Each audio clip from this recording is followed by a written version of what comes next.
Bonjour les amis, nous sommes aujourd'hui le 8 décembre et voici la suite de l'histoire du Petit Prince. J'appris bien vite à mieux connaître cette fleur.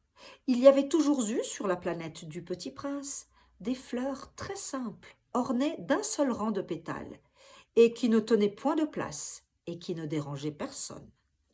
Elles apparaissaient un matin dans l'herbe, et puis elles s'éteignaient le soir.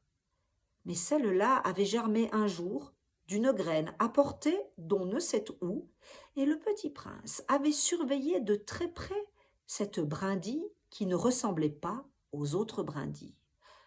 Ça pouvait être un nouveau genre de baobab. Mais l'arbuste cessa vite de croître et commença de préparer une fleur.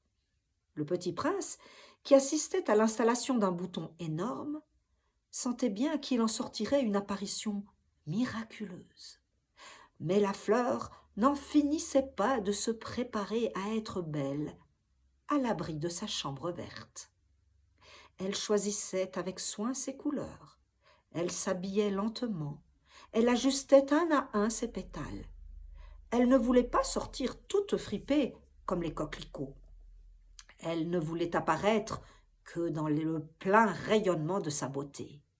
Et oui, elle était très coquette. Sa toilette mystérieuse avait donc duré des jours et des jours.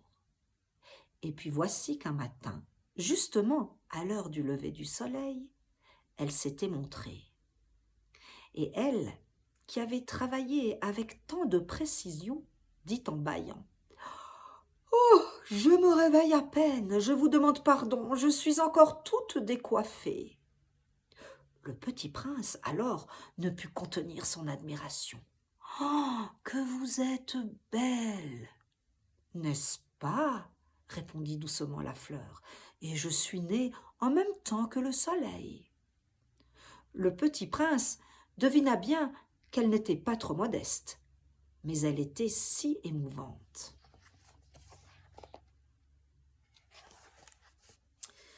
C'est l'heure, je crois, du petit déjeuner, avait-elle bientôt ajouté. Auriez-vous la bonté de penser à moi ? » Et le petit prince, tout confus, ayant été chercher un arrosoir d'eau fraîche, avait servi la fleur. Ainsi l'avait-elle bien vite tourmentée par sa vanité un peu ombrageuse. Un jour, par exemple, parlant de ses 4 épines, elle avait dit au petit prince: « Ils peuvent venir, les tigres, avec leurs griffes. »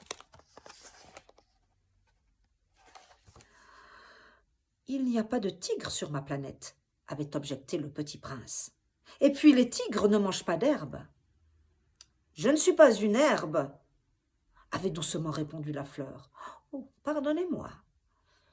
Je ne crains rien des tigres, mais j'ai horreur des courants d'air.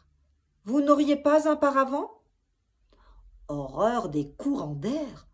Ce n'est pas de chance pour une plante, » avait remarqué le petit prince. « Cette fleur est bien compliquée. » « Le soir, vous me mettrez sous globe. Il fait très froid chez vous, c'est mal installé d'où je viens. »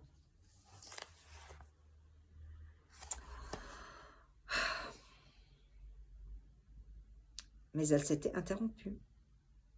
Elle était venue sous forme de graine. Elle n'avait rien pu connaître des autres mondes.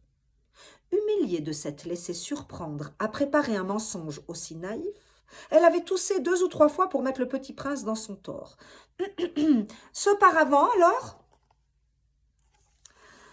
J'allais le chercher, mais vous me parliez. » Alors elle avait forcé sa toux pour lui infliger quand même des remords. Ainsi, le petit prince, malgré la bonne volonté de son amour, avait vite douté d'elle. Il avait pris au sérieux des mots sans importance et était devenu très malheureux. « J'aurais dû ne pas l'écouter, » me confia-t-il un jour. « Il ne faut jamais écouter les fleurs, il faut les regarder et les respirer. La mienne embaumait ma planète, mais je ne savais pas m'en réjouir. Cette histoire de griffes qui m'avait tellement agacée eût dû m'attendrir. » Il me confia encore. Je n'ai alors rien su comprendre. J'aurais dû la juger sur les actes et non sur les mots. Elle m'embaumait et m'éclairait. Je n'aurais jamais dû m'enfuir. J'aurais dû deviner sa tendresse derrière ses pauvres ruses. Les fleurs sont si contradictoires. Mais j'étais trop jeune pour savoir l'aimer. La suite demain.